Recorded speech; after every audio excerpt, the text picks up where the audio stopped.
Goed, ons begin vanaand met 'n moeilikerige vraag. Alle vrae is maar half moeilikerig. Party net bietjie moeiliker as ander. En ek weet dat ek al hieroor gepraat het, maar so bietjie uit 'n ander hoek met 'n paar byvrae. Nou ons het verlede keer het ons begin, dink ek, met die erfsondes, né? Nou kan ek nie onthou tot waar ons gekom het nie. Ek het nou nie gaan luister tot waar ek gepraat het. Goed, ek gaan so bietjie in die eerste gedeelte net raak en dan by die vraag uitkom. Goed, ekskuus as ek herhaal. So die vraag gaan oor wat is erfsondes en dan 'n klompie uitbreidings op die vraag. Het ons almal erfsondes? Het ons nie maar almal Adam en Eva se sondes geërf nie? Is daar spesifieke sondes wat ons nageslag meer bind of tref? En dan die sondes wat in Exodus 20 genoem word, wat tot in die 3de en die 4de geslag gestraf word. Die vraag dan, kan dit vergewe word? Kan mense wat in die 2de, 3de en 4de geslag gestraf word, gered word? Of is hulle vir ewig verloor? Nou dis 'n klompie uitbreiding, so 'n bietjie 'n ander hoek op die vraag. En ek het hier in die laaste week het ek ook iemand gehad wat die vraag vra, as my man of my vrou of my kind of wie ook al, pa, ma, sekere goed doen, is dit as gevolg van erfsonde? En dan die vraag, hoe beïnvloed vorige geslagte die huidige geslag? Is daar so iets? Is daar so iets? Natuurlik weet ons nou daar is so iets soos erfsonde, maar hoe beïnvloed dit ons?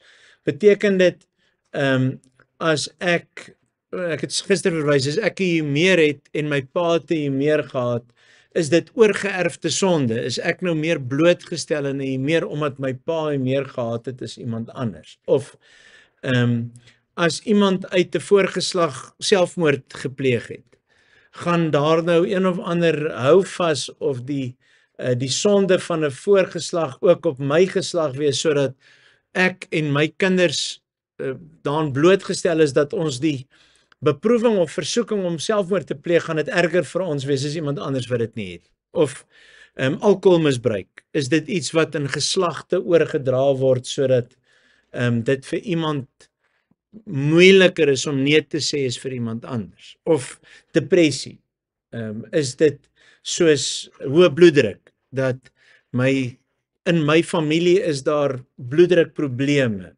of hartaanvalprobleme en ek en my kinders is meer geneig om hartprobleme te hê en so kan iemand anders meer geneig wees tot depressie. So ek het die vraag so 'n bietjie meer uitgebrei, of die hele dink daaroor bietjie meer uitgebrei as net die eerste vraag oor, is daar erfsonde en dan wat daarmee saamgaan. Nou goed, ek dink, ons het die vorige keer, het ons gelees in Exodus 20 vers 5 en 6, kom ons gaan net weer terug soontoe, dat ons net so bietjie, die Engelse woord is recap, dat ons net so bietjie hersiening doen. Exodus 20 natuurlik is die wet, of die 10 gebooie, en dan onthou jy altyd, die belangrikste teks in die Bybel, is die konteks, né? Ek het 'n oulike ding gehoor toe ek in die Wildtuin was. Ek het in 'n boek gelees, hulle sê die beste roete om te ry is die een waarop jy is. Kyk net rond. Nou dis nou met Bybelteks amper iets daarvan ook. Daar's nie die beste Bybelgedeelte of die mooiste Bybelgedeelte of ek kan lief wees vir bepaalde gedeeltes, maar my een profie was nogals baie kwaai daarop, het gesê het, jy moenie sê die mooiste gedeelte in die Bybel nie, want dan sê jy ander dele van die woord van die Here is, jy kan sê vir my het hierdie gedeelte betekenis om watter bepaalde rede ook al, maar daar's nie gedeeltes wat mooier is as ander nie. Die evangelie boodskap van God het die wêreld so lief gehad dat hy sy seun gestuur het, word natuurlik saamgevat in Johannes 3:16, maar as jy na die einde van die kruisgebeure gaan lees, kan dit tog nie minder kosbaar wees as Johannes 3:16. So die teks waarmee jy besig is op daardie oomblik die een wat die Here vir jou gee, waarop jy moet wees, wat jy moet rondkyk en wat jy moet weier lees, ensovoorts. So die Exodus 20 dieselfde. Die konteks van die teks is baie belangrik om te gaan kyk. Soos daar staan, die sondes van die vader sal besoek word aan die kinders in die tweede en die derde geslag van die wat my haat. Moet jy gaan kyk, wat gaan dit vooraf? Wat kom daarna? Wat is die verband waarbinne dit staan? Wat is die konteks waarbinne dit staan? So, wat is die eerste 2 gebooie? Kom ons kyk gou-gou, wie onthou die 10 gebooie? Eerste gebod? Die Here alleen dien. Jy moet die Here jou God lief hê. En dit word saamgevat in Deuteronomium en in Matteus. Die eerste en die groot gebod is jy moet die Here jou God lief hê met jou hele hart, met jou hele siel, met jou hele verstand. En dan die tweede is dan van die 5de gebod af, wat gaan oor ons verhoudinge met mekaar. Maar die eerste gebod is al, die Here jou God moet jy alleen dien. Wat is die tweede gebod?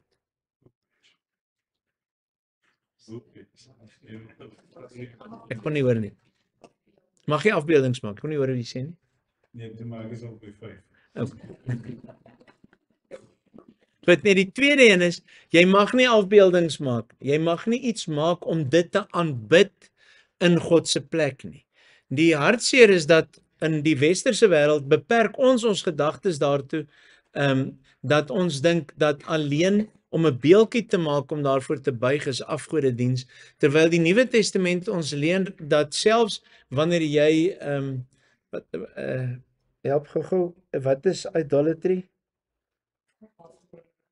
Ja, wat is afgoderry is wanneer jy begeer, wanneer jy jou besittings, jou gierigheid, dankie. Gierigheid is afgoderry. Ek dink is Filippense, Kolossense, ek sal die teks gaan kyk, maar sê is afgoderry. En die Here praat baie daarvan, moenie jou naaste se goed begeer nie, moenie sy vrou begeer nie. Gierigheid om te wil hê word afgoderry. En ons dink baie keer ons kom met die tweede gebod verby, dat ons nie afgode aanbid nie, want ons het nie beeldjies in ons huis nie, of ons steek nie 'n beeldjie in jou tent weg nie, of jy het nie 'n afgod waarvoor jy gaan buig nie, maar die interessante, en jy onthou toe ek gepreek het net so voor die vakansie oor die flieks en die kinders en die goed, is om te sê, wat is 'n idol? As ons praat van idols op die televisie, die sangers wat ons idols is, of jy het 'n idol in 'n superhero of wat ook al, dan is die definisie wat die Woordeboek gee vir 'n idol, is wanneer jy iets of iemand hoër stel as God, belangriker, wat jy meer najag. En ek en Dominee die Handel het op 'n maandag, voordat ons die admin vergadering het, bid ons twee saam, ons gesels so 'n bietjie, en na aanleiding van gister se diens ook, en hoe dat mense van die westerse wêreld tyd het vir alles, maar nie vir God. En dit was sy woorde vanmôre, dat ons is altyd te besig. Ons kan nooit by enigiets uitkom nie, behalwe vir iets waarvoor jy tyd maak. En is nie verkeerd om vir goed tyd te maak nie, om na 'n verjaarsdag toe te gaan, om na vriende toe te gaan, of om 'n kombuistee te hê, of wat ook al. Maar dis interessant dat as jy met iemand praat oor kerkgoed, is almal altyd net te besig. Maar ons is nie te besig om te werk nie, want ons moet geld hê om te lewe. Ons is nie te besig om rugby te kyk oor 'n naweek nie. Almal maak tyd om daai, nie almal nie, want ek is nou nie een van die almal nie, maar baie mense maak tyd om daai 2 ure niks anders te reël nie, want jy gaan die Bokke se game kyk.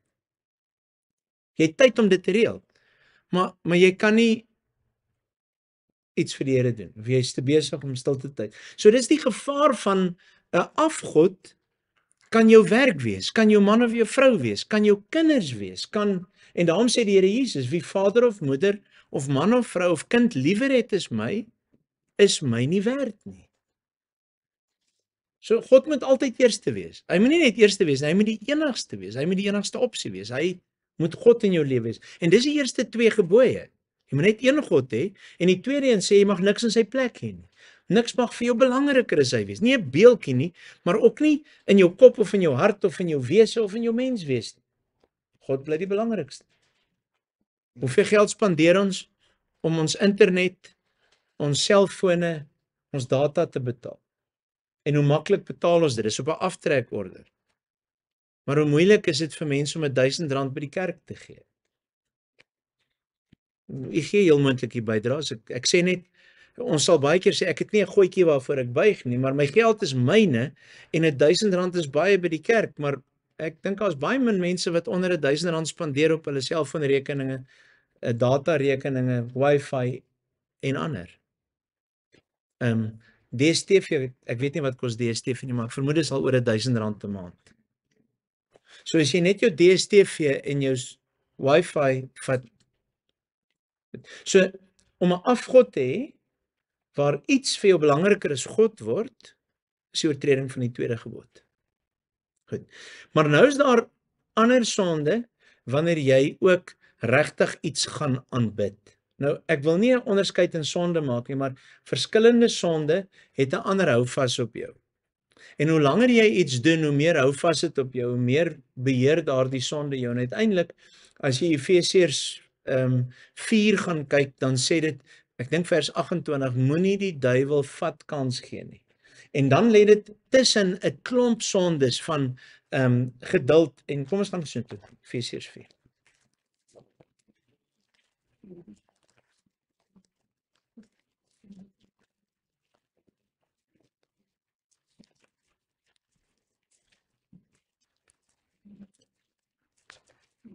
Goed, Efesiërs 4 se opskrif hier daarvoor vers 25 is riglyne vir 'n nuwe lewe. Dan vers 26, moenie as jy kwaad word, moenie sondig nie. Moenie 'n dag kwaad afsluit. Moenie die duiwel vat kans gee nie met woede ensovoorts. As iemand 'n dief is, moet hy ophou steel. Met harde werk moet jy op 'n eerbare manier in jou lewensonderhoud voorsien. Gee iets vir die armes. Vuil taal moet daar nie uit jou mond uitkom nie. Praat net wat goed en opbouend is.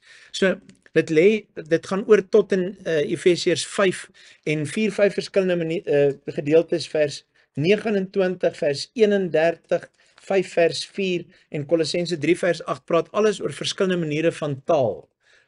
Gruweltaal, krastaal, vuil taal en vloektaal. Dis verskillende maniere wat die Here sê dit pas nie by ons.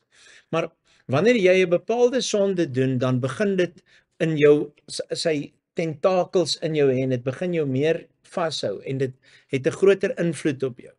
Nou, die sondes vat in die tweede en die derde geslag gaan, as ons weer teruggaan na Eksodus 20. 'n sondes wat God verwerp as God.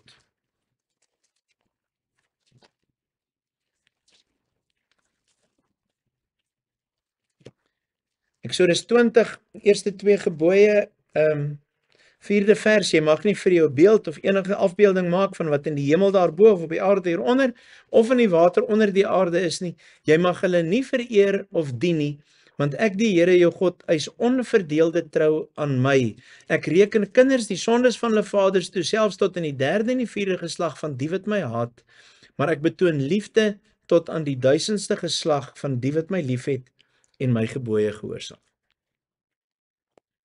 So wanneer ons dan, en nou brei ek 'n bietjie uit, ek was besig, ek het oorweeg om Sondag daaroor te preek en dit het net anders uitgewerk. Ek het net anders aangespreek oor die teks, maar ek het al met u gepraat oor die teks van 1 Korintiërs 7 vers 14. Wat gebeur met 'n babietjie wat sterf? Gaan 'n babietjie wat sterf hemel toe of gaan hulle verlore?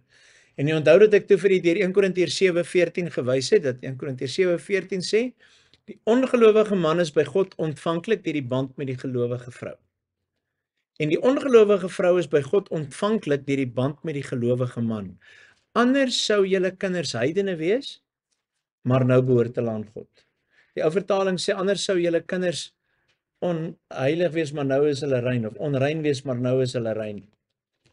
Goed. So uit daardie teks maak ons die afleiding dat as een of albei die ouers gelowiges is, word hierdie kindjie gereken as deel van God se genadeverbond.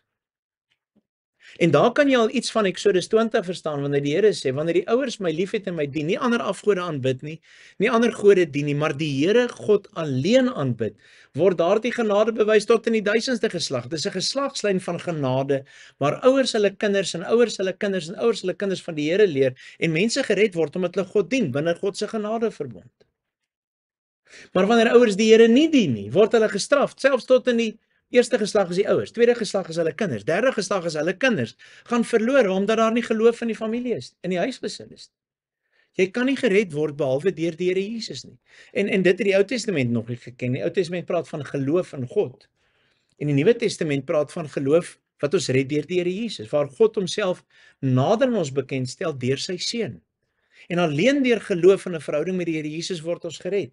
En daarom die kinders van gelowiges word nie gered omdat hulle beter is nie. Hulle is nog steeds eintlik net, en ons gaan nou praat oor wat is oorgeerfde sonde nog meer, maar die genade wat God sê, binne die genade verbond met die ouers, word daardie kindjie soos deur 'n geloofsnaalstring is daardie kindjie aan die ouers se geloof verbind en word die kind gered deur die huisgesin, deur die verbond, deur die huis, die geloof van die ouers, totdat daardie kind groot genoeg is om self te glo nie. En jy gaan nie hemel toe met jou pa en ma geglo het as jy 21 of 42 is om te sê ek kan maar lewe soos ek wil, my pa en ma dien daarom die Here, ek het 'n vrypas nie. Dit bestaan nie, dit is net nie waar nie. En wanneer weet die Here? Ek weet nie, ons weet nie, is party kinders kan op 7 en ander op 9 en ander op 11 kan iets van 'n verhouding met God en iets van 'n verantwoordelikheid van geloof weergee. En ander kinders is dalk emosioneel net meer onvolwasse en verstaan dit nog nie. Maar God weet, wanneer is daardie kindjie toerekeningsvatbaar? So hier in die Ou Testament sê al dat die kinders van ongelowiges is onder die straf van God want hulle is in die huis van ongeloof. En ons wil sê maar dit klink vir ons onregverdig. Dit voel onregverdig. Ek gaan nou vir julle 'n teks lees wat ons in ons onregverdigheid of ons dit wat ons dink onregverdig is direk aanspreek, maar gaan dink net in die Ou Testament aan die banvloek. Wanneer mense God vervloek het en God se volk vervloek het en daar's nie baie nie, maar daar's sulke geleenthede die banvloek wanneer die Here vir Israel stuur en sê nou moet hulle almal uitgeroei word. Man, vrou en kind. Ou mense, jong mense, mans en vrouens, daar mag nie 'n dier bly lewe nie. Die banvloek het gesê, alles dood, alles verbrand. Want God bring 'n vloek oor daardie mense. En jy gaan sê, maar wat het die kinders gedoen? Hulle is 3, 4, 5, 6, 7 jaar oud, maar dis ouers, dis 'n geslag wat God so haat dat die straf selfs op hulle kinders kom. En ons moet nie dink dis meer onregverdig in die jaar 2025. Ag, shame. Dis onregverdig en 'n kindjie van die jaar 2025 is niks meer werd as 'n kindjie van 4000 jaar terug toe Israel uit Egipte uittrek en God by geleentheid sê tref met die banvloek. Want daardie mens wat in die ewige verdoemenis is in dieselfde verdoemenis as die mens wat in die Nuwe Testament na die ewige verdoemenis toe gaan. Daar's nie 'n warmer hel en 'n minder warm hel nie.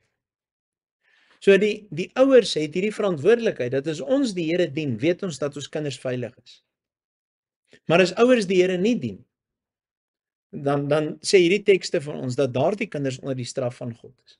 So tannie die eerste ding van erfsonde is almal van ons word in ons sonde ontvang en gebore. Nou iemand het laas keer vir my gesê, waar staan dit? Jan, het jy vir ons 'n teks gekry?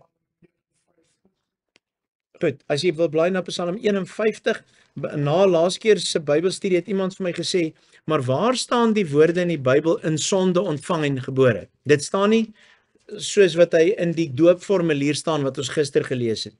Maar Psalm 51 vers 7. Psalm 51 vers 7.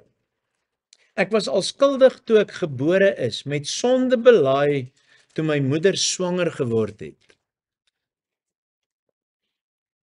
Goed, so ek kon my beerings kon so stadig aan terug. Voor die vakansie het ons met hierdie ding gepraat om te sê, ek het nog vir julle gesê, jy hoef nie 'n kind te leer om stout te wees nie. Hulle is self stout. Maar jy moet 'n kind aan mekaar leer om die goeie te doen. Jy moet iemand die heeltyd dophou om eerlik te wees. Jy moet altyd mense kyk wat nie moet steel nie. Dit kom van self. Dis om kwaad te word is van self, om te vergewe is wanneer jy die Here dien en 'n gawe wat hy deur sy gees in jou werk. Dieselfde met geduld. Om ongeduldig te wees is menslik. Dis natuurlik. Dis eie aan wie ons is. Om geduldig te wees, om lankmoedig te wees, is iets wat ek in my verhouding met God aanleer, wat die vrug is van 'n verhouding met God, en hoe langer ek in 'n verhouding met hom lewe, hoe meer gaan ek daardie vrug dra, en gaan ek dan vir die Here sê, Here, ek is jammer wanneer ek ongeduldig was, want ons gaan almal nog skeef trap, en dan gaan ek vir die Here sê, Here, ek is jammer, maar ek streef na meer.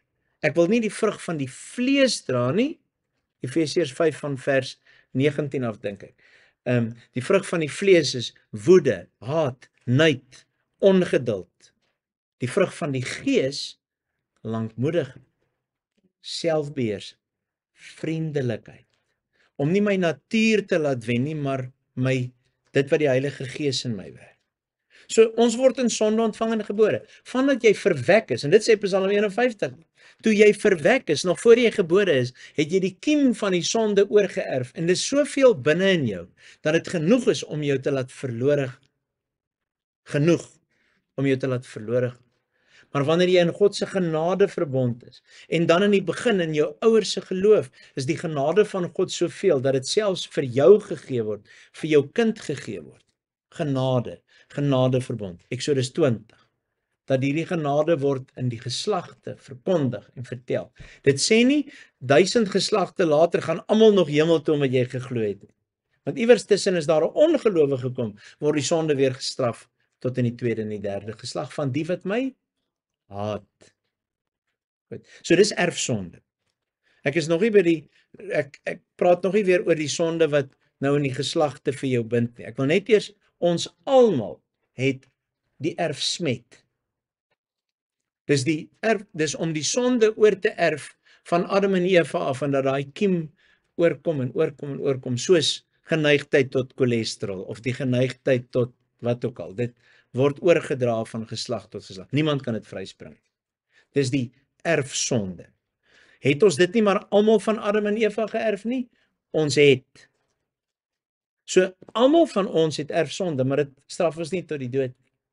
Dis nie om gestraf te word tot in die tweede en die derde geslag, net waar daar ongeloof is. Die oomblik wanneer ons geloof in God het, is daar genade, vryspraak, vergifnis, liefde, en maak nie saak hoe ver van die pad af en van die Here af my ouer gelewe het, en as ek die Here dien, dan word ek vergewe. En jy kan maar gaan kyk in die konings, as jy 'n bietjie konings lees en kronieke lees, Samuel is bietjie meer oor Dawid en dan Saul en Dawid, maar hoe dat jy kry dat dan staan daar en hy het gewandel in die weë van sy vader, dan sy pa die Here gehaat en hy was sondig, en dan staan daar amper soveel soos Agab. En dan kry jy 'n volgende koning wat sê hy het nie in die weë van sy vader gewandel nie, en hy het die Here lief gehad, en hy het die hoogtes afgebreek, en hy het die sondes en die beelde afgebreek, want hy het die Here gedien. So, is dit jou ouers se skuld dat jy sonde geërf het? Ja, maar dis in al die geslagte af.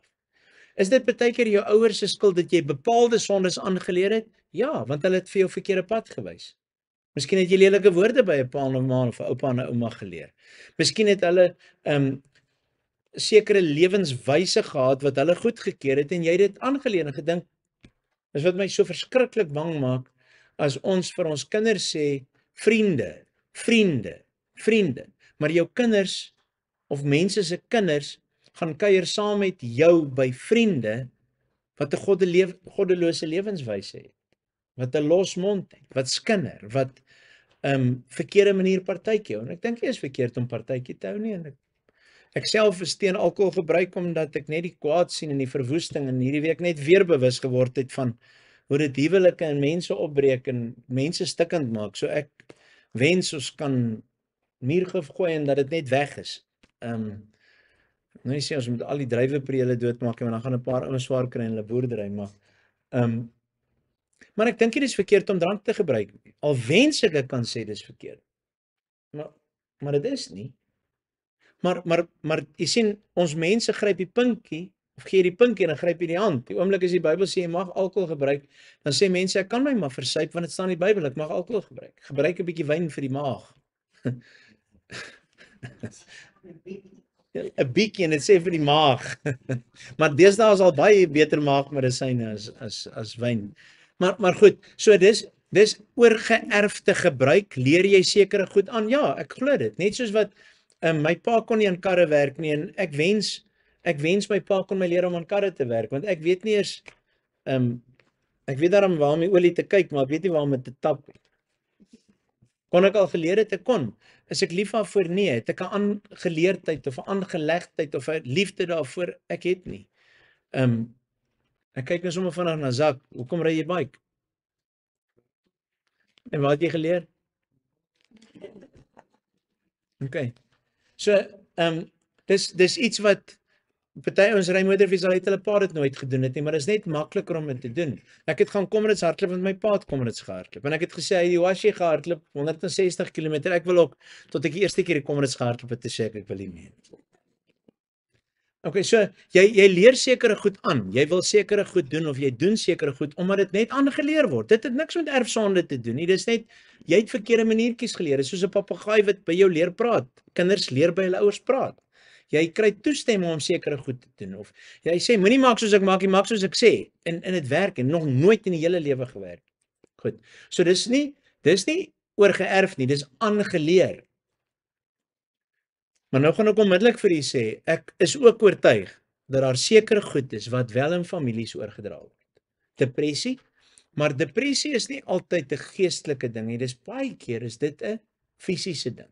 En dit word oorgeerf, net soos bloeddruk en cholesterol ensovoorts. Daar's verskillende soorte depressie en ek maak gewoonlik 2 of 3 indelings en dan sê die slim mense vir my, dis nie so eenvoudig nie. Dan sê ek weet dis nie so eenvoudig nie. Ek is nie 'n wat is daai slimste ou van sielkunde? Psigiater. Ek het amper iets anders gesê, maar julle is so gelag het. Goed, ek is nie 'n psigiater. Ek het nie al die vorms nie. Ek weet net dat sommige depressie is as gevolg van afskeiding van die brein wat nie genoeg is nie en dat jy op 'n sekere manier dan te min van sekere goed het en te veel van ander goed en is 'n chemiese wanbalans en jy begin aan depressie ly. Jy moet medikasie kry. Jy moet. Dis 'n fisiese ongesteldheid.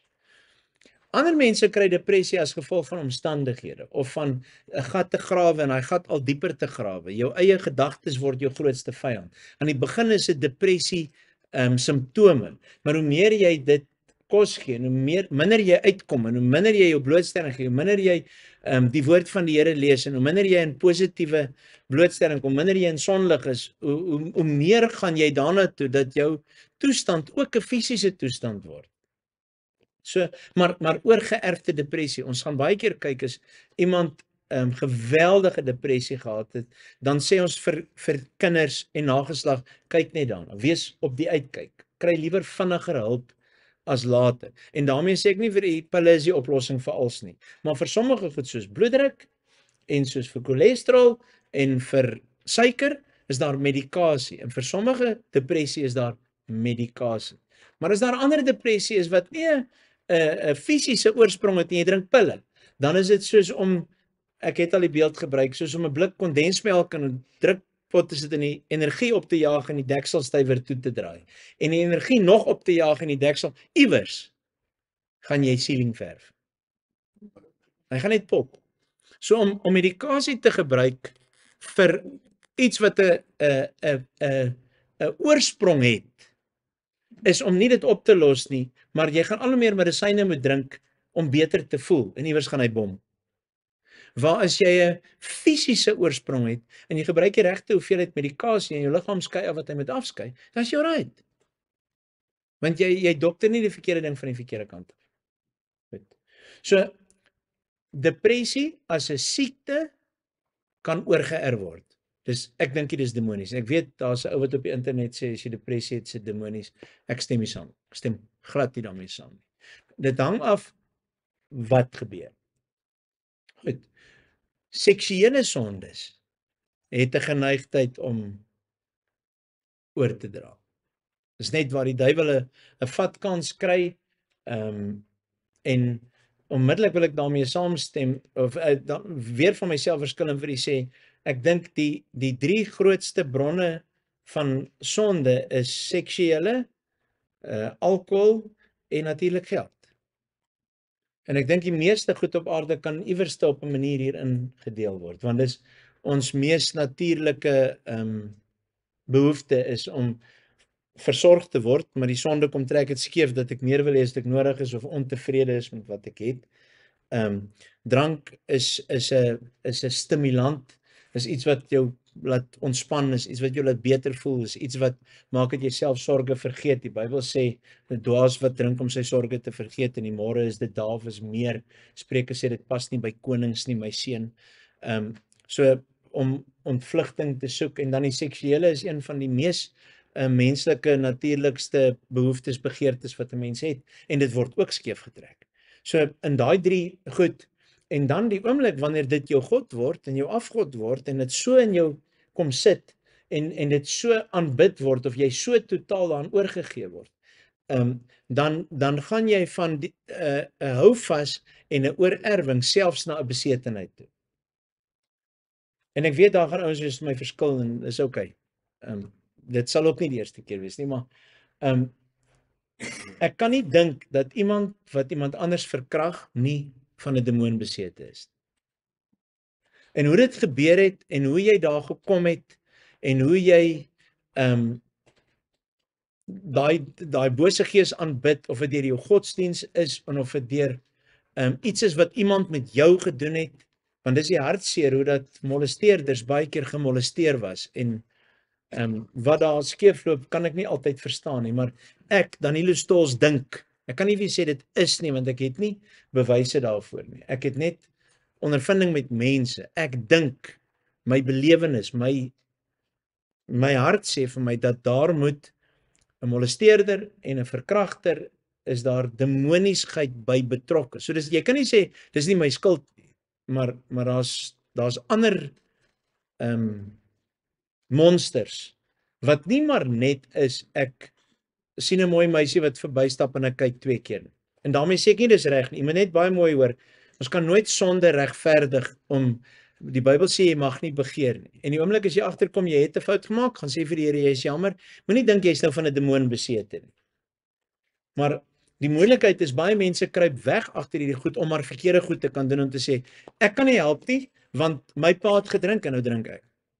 Ek kan nie help nie. My ma het my pa verneek en nou ek kan nie help. Of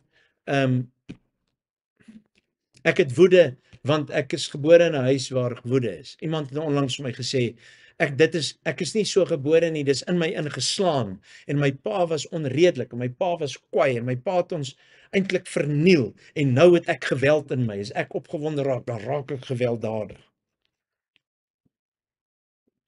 So iewers moet jy self kies om die Here te dien en teen jou grein en teen jou natuur en teen die sonde in te gaan, want die Bybel is vol daarvan, wanneer Christus in ons kom, dan maak hy ons vry. Ek kyk gou Romeine 8 vers 1.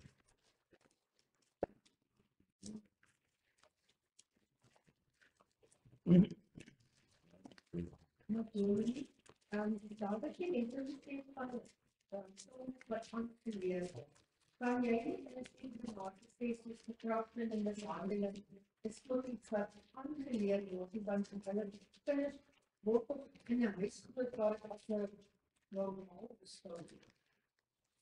Ja, ek vermoed jy sou so kon sê. Ek het nie seker nie. Ek kan nie vir jou sê wanneer dit aangeleer is en wanneer dit, maar ek kan nie dink dat dit aangeleerde gebruik is nie, want die een wat gemolesteer word weet van die begin af dis net selfs 'n kind steek dit weg en hulle voel skaam daaroor en hulle is bang daaroor en hulle weet nie hoekom hulle so voel nie, maar jy karring in hulle DNA.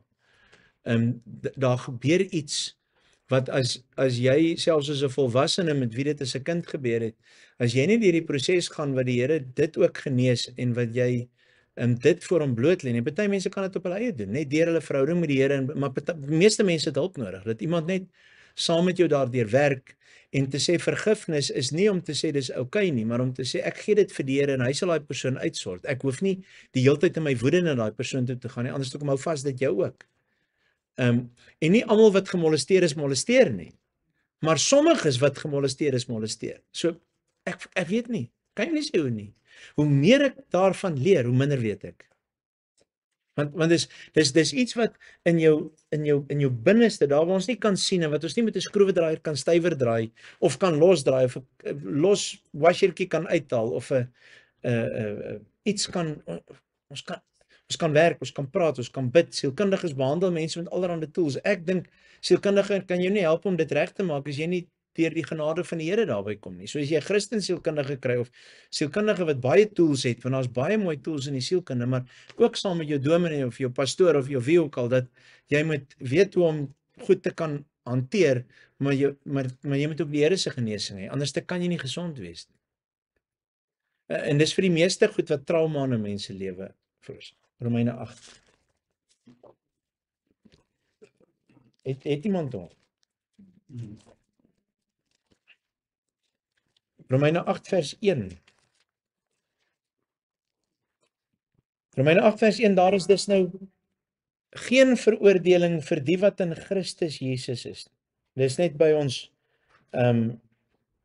ons teksgedeelte van nou dat daar nie by jou oor jou erfsonde veroordeling is wanneer jy in Christus gekom het nie. Dan kan jy omblaai na Romeine 9.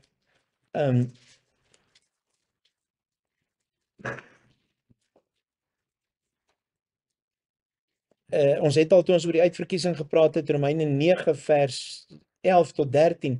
Toe haar kinders nog nie gebore was nie en ook nog niks goeds of kwaads gedoen het toe is al vir haar gesê, die oudste sal die jongste dien. Daar staan ook geskrywe, vir Jakob het ek lief gehad, maar vir Esau het ek gehaat. Die besluit van God is gegrond op uitverkiesing. Dit hang dus nie af van wat 'n mens doen nie, maar van hom wat jou roep. Wat moet ons hieruit aflei? Dat God onregverdig is? Want dis wat almal sê, maar dis onregverdig. Dit kan nie so wees. Maak nie saak hoe ons voel, hoekom dit so is nie. God sê dit is so. Moet ons aflei God onregverdig is? Beslis nie. Vir Moses het hy gesê, ek sal barmhartig wees oor wie ek barmhartig wil wees en ek sal my ontferm oor wie ek my wil ontferm. Dit hang dus nie af van 'n mens se wil of strewe nie, maar van God wat barmhartig is. En die skrif sê God immers vir die Farao, jy is hiervoor dat ek jou teen my in opstand laat kom, dat ek in jou my krag kan toon en dat jy my naam oor die hele aarde kan verkondig. Of dat my naam oor die hele aarde verkondig kan word.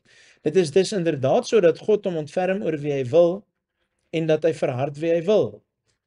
Nou sal jy vir my sê, maar waarom verwyd hy ons dan nog? Wie kan tog teen sy wil ingaan? Mens, wie is jy per slot van rekening dat jy met God wil redeneer? Hoe kan die maaksel vir sy maker sê, waarom het jy my so gemaak? Pottebakker nie klei. So iewers dan met jou op 'n punt kom om net te sê hands off. Ek verstaan dit. Ek kan vir u 'n boek skryf oor wat die Bybel ons oor die uitverkiesing leer. As jy my verstaan ek en sê ek verstaan dit nie.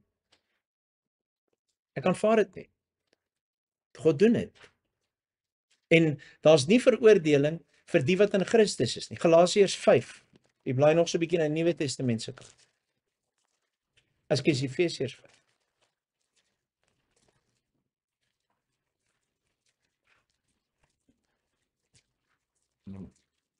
Maak myself nou regtig lekker dit.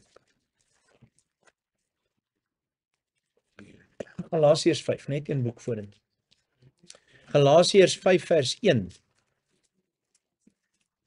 Bladsy 258, net voor Efesiërs. Christus het ons vrygemaak om werklik vry te wees. Staan dan vas in hierdie vryheid en moet julle nie weer onder 'n slawe juk laat indwing nie. Vers 13. Julle broers, julle is tot vryheid geroep.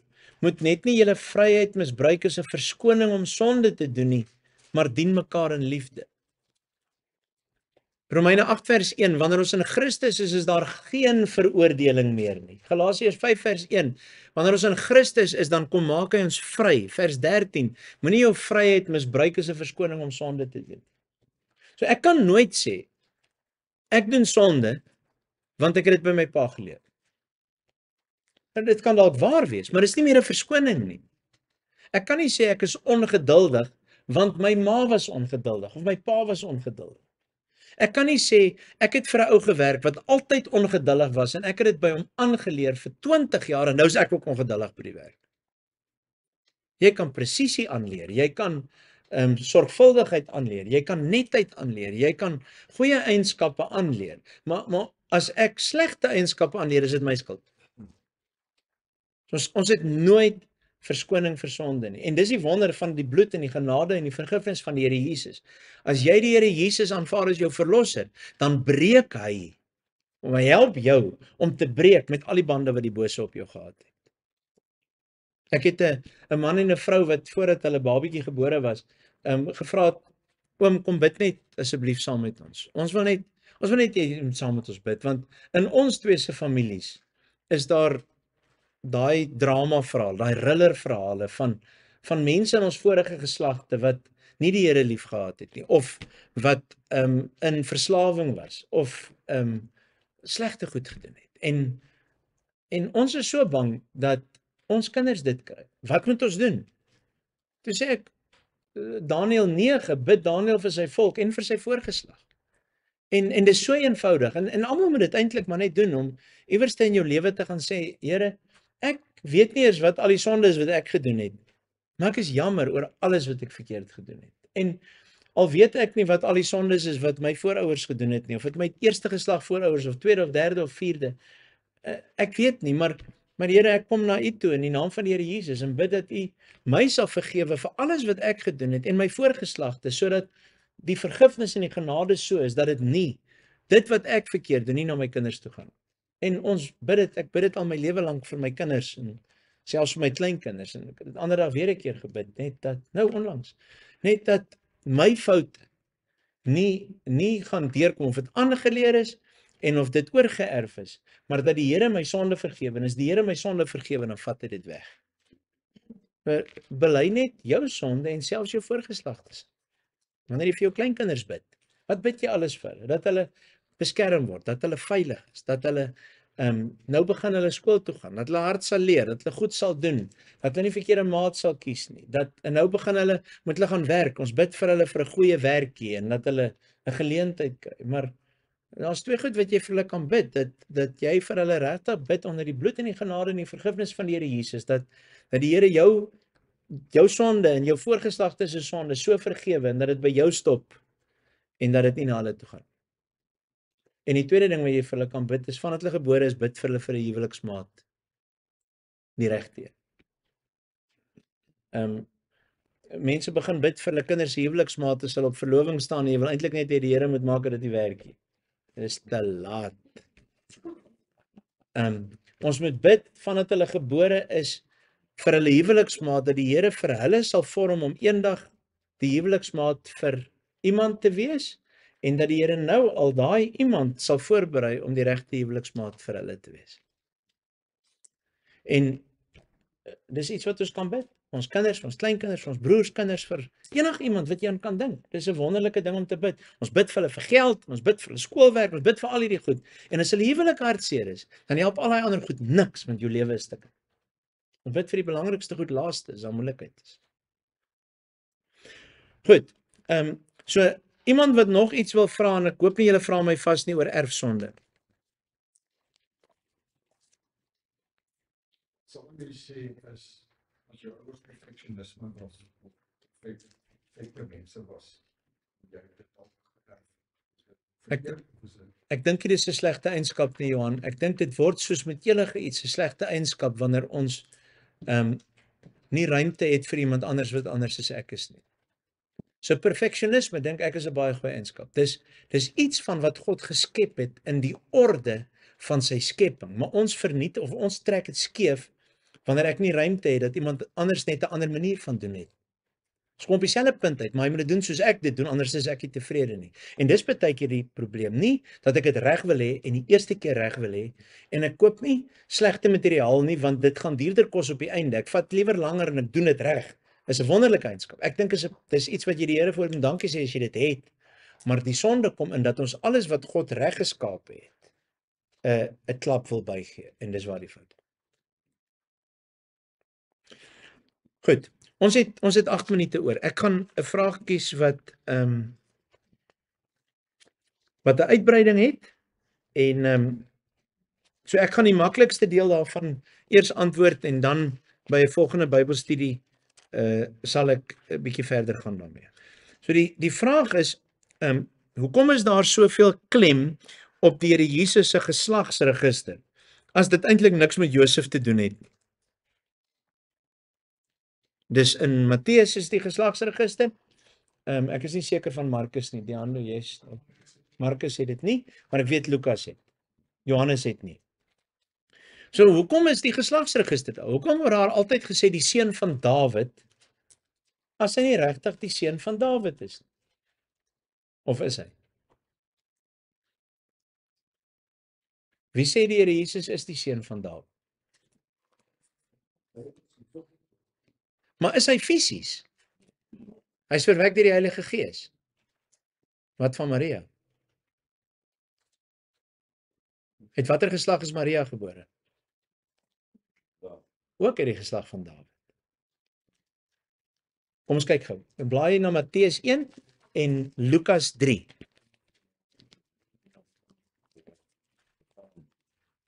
Wat sê jy? Het jy hom? Okay.